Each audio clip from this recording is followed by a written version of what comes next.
الحمد للہ وکفا وسلام علی عباده الذین اصطفى اما بعد فاعوذ باللہ من الشیطان الرجیم بسم اللہ الرحمن الرحیم انا اعطیناک الکوثر فصل لربک وانحر ان شانئک هو الابتر۔ صدق اللہ العظیم۔ مسابقہ حمد و نعت میں تشریف فرما اساتذہ کرام، خاص طور سے حضرت مولانا مفتی شمشیر حیدر صاحب دامت برکاتہم، حضرت مولانا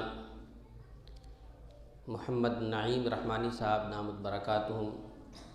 حضرت مولانا قاری محمد جوہر نیازی صاحب اور ہمارے بہی خواہ بھائی حضرت مولانا قاری محمد نثار رحمانی صاحب، اور اس وقت ہمارے شریک کار حضرت مولانا مفتی حسن آزاد صاحب، ان تمام کی مشترکہ خواہش اور حکم کی تعمیل میں آپ حضرات کے سامنے حاضر ہوں اور چند لمحے کے لیے حاضر ہوں، اس لیے کہ طبیعت میں نشاط نہیں ہے، لیکن ان حضرات کا اور خاص طور سے مولانا نعیم صاحب رحمانی دامت برکاتہم کا حکم سرآنکھوں، اس لیے میں آپ کی خدمت میں حاضر ہوں۔ چند باتیں آپ کی خدمت میں اس امید سے عرض کروں گا کہ آپ انشاءاللہ دل کے کانوں سے سنیں گے اور عمل کے ارادے اور عزم کا پختہ ارادہ کریں گے۔ عزیز طلبہ، نعت گوئی کا فن بہت پرانا ہے۔ حضور اکرم صلی اللہ علیہ وسلم کی تعریف میں، ان کی توصیف میں نعت کہنا بہت بڑی عبادت ہے، اور اس کی ابتدا سب سے پہلے عربی زبان میں ہوئی، اور عربی زبان میں جن شعراء نے حضور اکرم صلی اللہ علیہ وسلم کی شان مبارک میں نعتیں لکھیں اور پڑھیں، وہ زندہ جاوید بن گئے۔ اس وقت میرے مطالعے میں خاص طور سے جو ایک عاشق رسول ہیں، ان کا نام حضرت مولانا عبداللہ عباس ندوی رحمۃ اللہ علیہ ہیں۔ ان کی ایک کتاب اس وقت میرے مطالعے میں ہے، عربی میں نعتیہ کلام، بخدا پڑھنے کی کتاب ہے، اور اس کو پڑھ کر یہ اندازہ ہوتا ہے کہ نعت میں عربی شعراء نے جیسی طبع آزمائی کی ہے اور ادب کے وہ جذبات کا اظہار کیا ہے، اور ایسی شگفتگی کا اور اپنی عاشق مزاجی کا اور عشق رسول میں ڈوب کر اپنی بے خودی کا جو ثبوت دیا ہے، وہ پڑھنے سے تعلق رکھتا ہے، جاننے سے تعلق رکھتا ہے۔ کاش کہ آپ اس کتاب کا مطالعہ کریں اور اس کو سمجھیں۔ نعتیہ کلام کی ابتدا عربی زبان میں ہو کر اس کے بعد اس صنف سخن پہ جن شعراء نے طبع آزمائی کی اور نعتیہ کلام کہے، ان کی زبان فارسی رہی، یعنی عربی کے بعد نعتیہ کلام فارسی زبان میں کہی گئی اور خوب کہی گئی، اور اتنی زیادہ کثرت سے کہی گئی کہ بڑے بڑے شعراء مشہور ہوئے، جیسے شیخ سعدی شیرازی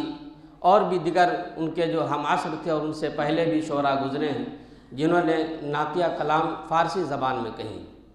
لیکن فارسی زبان کے بعد رفتہ رفتہ نعت گوئی نے جب اردو کا دروازہ کھٹکھٹایا اور اردو ادیبوں نے اپنی ادیبانہ صلاحیت کے اظہار کے لیے اور حضور اکرم صلی اللہ علیہ وسلم کی تعریف میں اور توصیف میں نعت کہنے کے لیے جب اردو کو اپنایا تو اردو نے پھر اپنی چاشنی ایسی بکھیری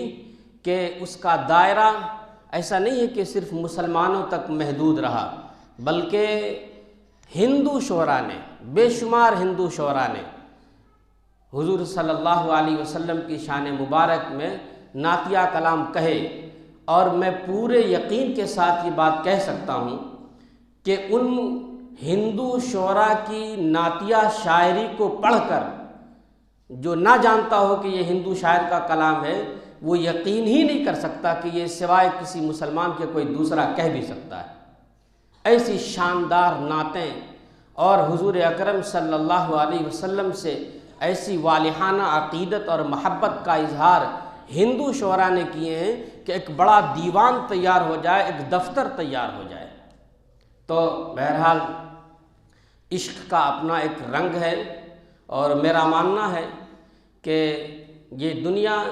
جس میں ہم جی رہے ہیں اس کی بنیاد عشق پر قائم ہے۔ عشق کے بغیر اور عشق و محبت کے بغیر یہ دنیا تصورات کا ایک بتکدہ ہے، جس سے الہیات کو اور رسالت مآب صلی اللہ علیہ وسلم کی تعریف کو کوئی تعلق نہیں ہوگا۔ اگر عشق اس دنیا سے ختم ہو جائے تو دنیا ختم ہو جائے گی۔ اس لیے عشق کے بغیر تو انسان نہیں بلکہ جانور ہے۔ اس لیے عشق کیجئے، اور وہ عشق جس عشق میں بڑے بڑے عاشقوں نے تڑپ کر راتیں گزاری، اور جن کی آہ سحرگاہی کے نتیجے میں یہ ادارے اور یہ خانقاہیں اور یہ مدارس، یہ مکاتب قائم ہیں، اور جن کی دعائے نیم شبی کے نتیجے میں ہم یہاں بیٹھے ہیں، آپ یہاں بیٹھے ہیں، اور حضور اکرم صلی اللہ علیہ وسلم کی ساتھ محبت کا اور عقیدت کا ثبوت پیش کر رہے ہیں۔ میں بتلاؤں آپ سے کہ کل بھی بہرحال میں پروگرام میں ابتدائی طور پر میں شریک تھا، اور آج بھی میں پورے طور پر شریک رہا۔ آپ نے جو نعتیہ کلام پیش کیے، اور زیادہ تر طلباء ایسے سامنے آئے جو عموماً نعتیہ کلام پڑھنے کا یا اس سے تعلق رکھنے کا اظہار اس سے پہلے نہیں کیے تھے، تو بیشتر ایسے طلباء کو میں نے دیکھا۔ بعض تو مشہور ہیں جو ہر سال پڑھتے رہتے ہیں، لیکن زیادہ تعداد آپ میں سے ایسے طلباء کی تھی جو نعت پڑھنے سے دور رہتے تھے، لیکن اس مقابلے میں شرکت کی انہوں نے، ان کا یہ جذبہ قابل قدر ہے۔ دیکھیے، مقابلہ اور مسابقہ جو بھی ہو، مدارس کی دنیا میں تقاریر کے مقابلے ہوتے ہیں، نعت خوانی کے مقابلے ہوتے ہیں، قرآن پاک کی یادداشت کے مقابلے ہوتے ہیں، اس کے رموز و اسرار سے واقفیت کے مقابلے ہوتے ہیں، تحریروں کے مقابلے ہوتے ہیں، مضامین نویسی کے مقابلے ہوتے ہیں۔ تمام طرح کے مقابلے میں ہمیں شرکت کرنی چاہیے، بڑھ چڑھ کر ہمیں حصہ لینا چاہیے، اس لیے کہ جب ہم اس طرح کے مقابلوں میں حصہ لیتے ہیں تو ہمیں اپنی صلاحیت کا اندازہ ہوتا ہے کہ ہم کتنے پانی میں ہیں، اور اگر ان مقابلوں سے اپنے آپ کو کاٹ کر، گویا کہ علمی سرگرمیوں سے اپنے آپ کو کاٹ کر اگر ہم نے گوشہ نشینی اختیار کر لی، علیحدگی اختیار کر لی، تو پھر زندگی بھر کبھی ایسا آپ محسوس نہیں کریں گے کہ ہم بھی کسی کام کے لائق ہیں۔ آدمی پڑھ لیتا ہے، فارغ ہو جاتا ہے، اور بڑی بڑی کتابوں کو یاد کر لیتا ہے، لیکن جب آن اسٹیج، جب اپنے مافی ضمیر کی ادائیگی کا کوئی موقع آتا ہے، یا معاشرتی زندگی میں جب عوام سے، معاشرے میں، سماج سے سامنا ہوتا ہے، مسجد کی امامت کی ذمہ داری آتی ہے، مدرسے میں تدریس کی ذمہ داری آتی ہے، یا کہیں 2 4 10 20 100 50 لوگ ہوں، چھوٹا پروگرام ہو، وہاں کوئی بات کہنے کی باری آتی ہے، تو انسان وہاں پر کافی کمزوری محسوس کرتا ہے، اور اپنے گزرے وقت کو یاد کرتا ہے کہ کاش اس ناحیے سے بھی ہم محنت کرتے تو ہمارے دل میں جو جذبات ہیں، دل میں جو خیالات ہیں، ہمارے دل میں جو جانکاریاں ہیں، ہمارے سینے میں جو جانکاری جمع ہے ہم اس کو ادا کر سکتے اور عوام کی رہنمائی کر سکتے۔ تو اس لیے ضروری ہے کہ ہم مدرسوں میں ہونے والے مقابلوں میں، خواہ تقریر کا ہو، تحریر کا ہو، نعتیہ کلام کا ہو، قرآن کا ہو یا مضامین نویسی کا ہو، جیسا بھی مقابلہ ہو اس میں ہمیں بڑھ چڑھ کر حصہ لینا چاہیے۔ کیوں؟ اس لیے کہ ہماری جو یہ عمر ہے یہ بڑھنے اور سنورنے کی عمر ہے، اور اگر ہم نے صحیح نیت کے ساتھ اپنے آپ کو بنانے کی کوشش نہیں کی تو پھر یہی عمر ہماری بگڑنے کی بھی ہے، اور جب ہم بگڑ جاتے ہیں تو پھر ایسا بگڑتے ہیں کہ ہم کسی کام کے نہیں رہتے ہیں۔ اس لیے عزیز طلبہ، آپ سے یہی امید ہے کہ آپ کا یہ تعلیمی سال اب تقریباً ختم ہونے کو ہیں۔ آپ اپنے گزرے اوقات کا جائزہ لیجئے کہ جب سال کی شروعات ہوئی تھی، تعلیم کا آغاز ہوا تھا، ہم کہاں پر تھے، ہم نے کیا اس پورے سال میں سیکھا، کون سی کتابیں پڑھیں، کتنا ہمیں یاد ہے، مضامین کتنے ہم نے لکھے، کتابیں ہم نے کتنی یاد رکھیں، جو نصاب سے باہر کی کتابیں ہیں وہ ہمارے مطالعے میں کتنی آئیں، اور یہ جو مقابلے ہیں ان مقابلوں میں، مسابقوں میں ہم نے شرکت کر کے کتنا کچھ سیکھا ہے۔ اگر یہ جذبہ آپ کے اندر نہیں ہے اور اپنے آپ کو بہتر سے بہتر بنانے کی خواہش اگر آپ کے اندر نہیں ہے تو مولانا ابوالحسن علی میاں ندوی رحمۃ اللہ علیہ نے اپنی کتاب میں لکھا ہے کہ جس طالب علم کے اندر اچھا سے اچھا بننے کا جذبہ نہ ہو وہ طالب علم سڑی ہوئی مٹی ہے، جس میں بیج بویا جائے تو بیج بھی سڑ جاتا ہے۔ اس لیے ضرورت اس بات کی ہے کہ ہم اپنے آپ کو قیمتی سے قیمتی بنائیں۔ آپ کوئی عام آدمی نہیں ہیں، آپ اللہ کے بہت خاص ہیں، آپ اللہ کے چنندہ ہیں، آپ اپنی قوم کے رہبر اور رہنما ہیں، آپ اپنی عوام کے لیے نمائندہ ہیں، آپ کو اپنی نمائندگی کا، اپنی رہبری کا فریضہ انجام دینا ہے۔ اگر ایک عام آدمی کی طرح آپ زندگی گزارنا چاہیں تو اس کا صاف مطلب یہ ہے کہ آپ اپنی ذمہ داریوں سے بھاگ رہے ہیں۔ آپ جن جن محلوں سے، جن جن بستیوں سے یہاں آئے ہیں، آپ کی عمر کے بے شمار بچے ہوں گے جو سڑکوں پر اوقات گزاری کرتے ہیں، جو اپنے اوقات کو یوں ہی بیکار ضائع کرتے ہیں، لیکن اللہ تبارک و تعالیٰ نے آپ کے ماں باپ کے دل میں خواہ پیدا کی، خواہش پیدا کی، لگن پیدا کی کہ میرا بچہ عالم بنے، میرا بچہ حافظ بنے، میرا بچہ علم دین سیکھے، میرا بچہ اخلاقی طور پر مضبوط ہو جائے، اس کی اچھی تعلیم ہو، اس کی اچھی تربیت ہو۔ اس لیے اللہ نے آپ کے دل میں، آپ کے والدین کے دل میں، آپ کے گارجین کے دل میں جو بات ڈالی تو اللہ تعالیٰ نے آپ کو یہاں بلایا، منتخب کیا، یہاں بھیجا۔ لیکن کیا آپ سمجھتے ہیں کہ بس یہاں آ گئے، کھا لیا، پی لیا، جو کچھ تھوڑا بہت ہو سکا پڑھ لیا، سال ختم ہوا اور چلے گئے، اور یوں ہی سال گزرتا جائے گا اور 8 سال کے بعد، 10 سال کے بعد آپ فارغ ہو جائیں اور پھر اس کے بعد اپنی زندگی میں مگن ہو جائیں؟ یہ آپ کا کام نہیں۔ میں اس بات پر قطعی تیار نہیں ہوں، اس بات کو ماننے کے لیے کہ آپ کا یہ کام ہے۔ اس دنیا میں جو لوگ قدم رکھتے ہیں، جو یہ نبوی لباس پہنتے ہیں، جو نبوی چہرہ بناتے ہیں، جو نبوی تعلیم سے اور نبوی تربیت سے اپنے آپ کو جوڑتے ہیں، ان کی ذمہ داریاں بڑھ جاتی ہیں، ان کی چھٹی نہیں ہے زندگی میں کبھی بھی، اس لیے کہ وہ قوم کے رہنما ہیں، وہ قوم کے قائد ہیں۔ آپ کو معلوم ہوگا کہ حضور اکرم صلی اللہ علیہ وسلم نے جس دعوتی مشن کے ساتھ اس دنیا میں قدم رکھا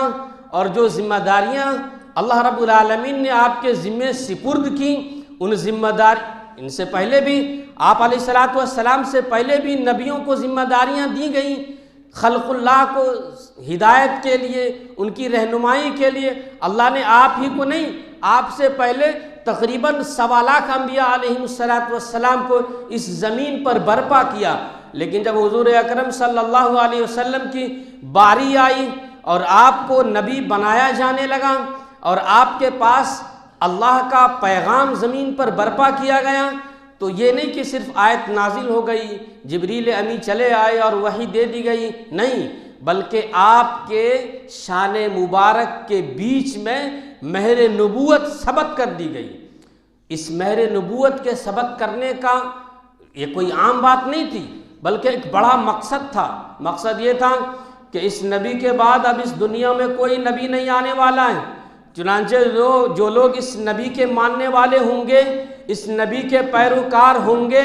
اس نبی کی پیروی کرنے والے لوگ ہوں گے، اس نبی کے ماننے والے لوگ ہوں گے، اس نبی کی تعلیمات پر، اس نبی کے بتائے ہوئے طریقوں پر جو زندگی گزارنے والے ہوں گے، اس نبی کو دی ہوئی کتاب قرآن پاک پر جو یقین رکھنے والے لوگ ہوں گے، جو خالق و مالک کو ایک رب تسلیم کرنے والے لوگ ہوں گے، ایک متعینہ وقت کے بعد جب یہ نبی ہمارے پاس آ جائیں گے تو اس نبی کی جو ذمہ داری ہے، نبوی ذمہ داری ہے، اس نبوی ذمہ داری کے وہ ذمہ دار ہوں گے اور اس ذمہ داری کو انہیں نبھانا ہوگا۔ اس لیے اس نبوی ذمہ داری کے ادا کرنے کے لیے اللہ تبارک و تعالیٰ نے آپ کو منتخب کیا ہے، اس لیے آپ بہت چنندہ ہیں، اس لیے آپ کو اپنے ذات میں نمونہ بنانے کی کوشش کرنی چاہیے۔ ایک عام آدمی آپ نہیں ہیں کہ جیسے تیسے زندگی گزار لیں، ہر اعتبار سے آپ خود کو آئیڈیل بنائیے، نمونہ بنائیے، اس لیے کہ ہمارے نبی ہمارے لیے نمونہ تھے، ہم اپنے نبی کے وارث ہیں، وارث کے اندر بھی وہ صفات ہونی چاہیے جو مورث کے اندر تھی۔ اس لیے کہ جب ہم نمونہ نہیں بنیں گے تو ہماری کوئی حیثیت نہیں ہوگی۔ ظاہر ہے کہ اسلام جس مذہب کا نام ہے، اسلام جس تحریک کا نام ہے، اسلام جس دین کا نام ہے، وہ صرف ایک دھرم نہیں ہے، وہ صرف ایک دین نہیں ہے، بلکہ ایک ایسی تحریک کا نام ہے جس کے بڑے اونچے مقاصد ہیں، جو دنیا سے تمام قسموں کی اخلاقی بیماریوں کو ختم کرنے کے لیے برپا کیا گیا تھا، اور ابتدائی دور میں چھانٹ چھانٹ کر بلند کیریکٹر کے لوگوں کو، اونچے اخلاق کے لوگوں کو اس میں شریک کیا گیا تھا۔ اس لیے کہ اس اسلامی تحریک کو اس لیے برپا کیا گیا تھا کہ یہ زمین پر تمام طرح کی اخلاقی بیماریوں کو ختم کر کے الہی نظام کو قائم کرے، اللہ کی مرضی کے مطابق پوری دنیا اور پوری کائنات کے سسٹم کو چلائے۔ اس لیے اس زمین پر برپا کیا گیا تھا اسلام کو۔ اس لیے اسلامی تحریک نے کیریکٹر سے کبھی سمجھوتا نہیں کیا، اس نے چوروں کے لیے جو سزائیں مقرر کی، جو زناکاروں کے لیے سزائیں مقرر کی، جو بد اخلاقوں کے لیے سزائیں مقرر کی، اس میں حیات ہے۔ قرآن پاک میں یہ دلیل موجود ہے کہ فی القصاص حیات، سزاؤں میں حیات رکھی ہے، یعنی جب چوروں کے ہاتھ کاٹے جائیں گے، زناکاروں کو سزائیں دی جائیں گی، تو پھر دوسرے لوگ اس سے باز رہیں گے۔ لیکن بزرگوں، عزیزوں، یہ بتلاؤ کہ جس جماعت کو اللہ تبارک و تعالیٰ نے اس زمین سے اخلاقی بیماریوں کو ختم کرنے کے لیے برپا کیا گیا ہے، وہ جماعت کے افراد ہی اگر بد اخلاق ہو جائیں، اخلاقی طور پر مریض ہو جائیں، تو یہ بات ہے قابل برداشت؟ قطعاً قابل برداشت نہیں ہے۔ اس لیے آپ نبوی ذمہ داریوں کو ادا کرنے کے لیے برپا کیے گئے ہیں۔ آپ کے نبی پوری دنیا سے غیر اخلاقیات کو مٹانے کے لیے اور اخلاقیات کو پھیلانے کے لیے برپا کیے گئے تھے، اس لیے آپ کو تمام قسموں کی غیر اخلاقی اور غیر اسلامی بیماریوں سے اپنے آپ کو پاک اور صاف رکھنا ہوگا۔ اگر یہ ذمہ داری آپ نے قبول نہیں کی تو گویا کہ آپ اپنی ذمہ داری سے فرار اختیار کر رہے ہیں۔ ایک بات یاد رکھیے کہ اللہ تبارک و تعالیٰ نے جو آپ کو مقام عطا کیا ہے، پوری دنیا مل کر اس کی قیمت اگر ادا کرنا چاہے تو نہیں کر سکتی ہے، اس لیے کہ آپ کے ٹوپی میں، آپ کی داڑھی میں اور آپ کے سینے میں جو جوہر ہے، جو نگینہ ہے، اس نگینے کی قیمت پوری دنیا مل کر نہیں ادا کر سکتی ہے۔ لیکن افسوس ہے عزیزوں کہ آپ کی بے راہ روی کو دیکھ کر آپ کے نماز چھوڑنے کو دیکھ کر، آپ کے درسگاہوں سے غائب رہنے کو دیکھ کر، آپ کی جو بد اخلاقیاں ہیں اساتذہ کے ساتھ، ملازمین کے ساتھ، کارکنان کے ساتھ، جو زبان درازیاں ہیں، ان کو دیکھ کر کبھی کبھار ایسی مایوسی ہوتی ہے کہ لگتا ہے کہ ساری امیدیں آپ سے جو بدھی ہوئی ہیں، آپ سے جو وابستہ ہیں، وہ ٹوٹ جائیں گی اور اس پر پانی پھر جائے گا۔ کیا آپ اسی کام کے لیے یہاں بھیجے گئے ہیں؟ آپ اگر کچھ بننے آئے ہیں تو یہ طے کیجئے کہ ہم کو انشاءاللہ اپنی ذمہ داریوں کو ادا کرنے کے قابل بنانا ہے۔ یہ ادارہ ہمارا ادارہ ہے، اس کے ذرے ذرے سے ہمیں محبت ہونی چاہیے۔ یہاں کا ایک ایک ذرہ ہمارا، کسی کا اس پر کوئی حق نہیں ہے۔ یہاں کے اساتذہ، خواہ ہم ان سے پڑھتے ہوں کہ نہیں پڑھتے ہوں، یہ ہمارے اساتذہ ہیں۔ ان کی عزت، ان کا اکرام، ان کا احترام اور ان کا وقار، ان کی عظمت ہمارے دل میں ہر وقت پوشیدہ رہنی چاہیے، ہر وقت پیوست رہنی چاہیے۔ اگر ذرہ برابر بھی اپنے اساتذہ کے تعلق سے آپ کے دل میں کوئی معمولی کوتاہی بھی ہے تو وہ قابل معاف نہیں ہو سکتی۔ ایسے ہی جو ذمہ داران ہیں وہ آپ کے محسن، جن مصنفین کی آپ کتابیں پڑھتے ہیں وہ مصنفین آپ کے محسن ہیں۔ ان کتابوں کی عظمت اور ان کتابوں کے لکھنے والے مصنفین کی عظمت آپ کے دل میں ہر وقت رہنی چاہیے۔ یہ کامیابی کی سب سے بنیادی دلیل ہے اور سب سے بنیادی زینہ ہے۔ اس لیے جو چند باتیں ہیں ان کو ملحوظ رکھیے اور یہ طے کیجئے کہ ہم کو کچھ بننا ہے۔ ہم میں سے اکثر طلباء ایسے ہیں جن کو معلوم ہی نہیں کہ پڑھنے کے بعد ہمیں کیا کرنا ہے۔ ہمارے علاوہ جو عصری علوم و فنون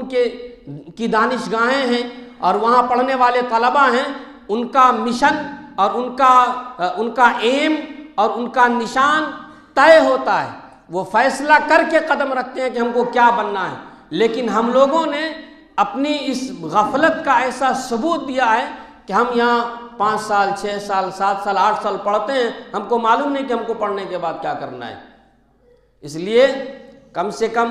اپنے والدین کی امیدوں پر پورا اترنے کی کوشش کیجئے۔ جو قوم و ملت آپ کے اوپر خطیر رقم خرچ کر رہی ہے، وہ قوم و ملت آپ کی طرف نگاہ اٹھائے، امید کی نگاہ اٹھائے آپ کی طرف دیکھ رہی ہے۔ جو اساتذہ آپ پر محنت کر رہے ہیں، ان اساتذہ کو جو امید ہے کہ ہم وہ پھل تیار کر رہے ہیں کہ اس پھل کے ذریعے ہماری پہچان ہوگی۔ یہ مدرسہ جو یہ گارے مٹی کا نام نہیں، بلکہ مدرسہ ایک مکتب کا نام، ایک فکر کا نام ہے، ایک سوچ کا نام ہے، ایک خیال کا نام ہے۔ اس لیے اس خیال کو اپنے دل میں جگہ دیجئے اور اس تحریک کو برپا کیجئے۔ آپ اقبال کے شاہین بنیے، آپ دنیا کے کوہ صحرا میں اپنے نبوی مشن کو لے کر پھیل جائیے۔ صحابہ اکرام آپ کے لیے آئیڈیل ہیں۔ خدا کی قسم کھا کر یہ بات کہی جا سکتی ہے کہ حضور اکرم صلی اللہ علیہ وسلم کی وفات کے بعد صحابہ اکرام نے جو نبوی ذمہ داریوں کو اٹھائی ہیں اور وہ دعوت اور وہ مشن لے کر پوری دنیا میں پھیلے ہیں، تو خدا کی قسم ایک صحابی بھی واپس نہیں آیا مدینہ، اور پوری دنیا میں اپنی قبریں پھیلا دیں اور وہیں دفن ہو گئے۔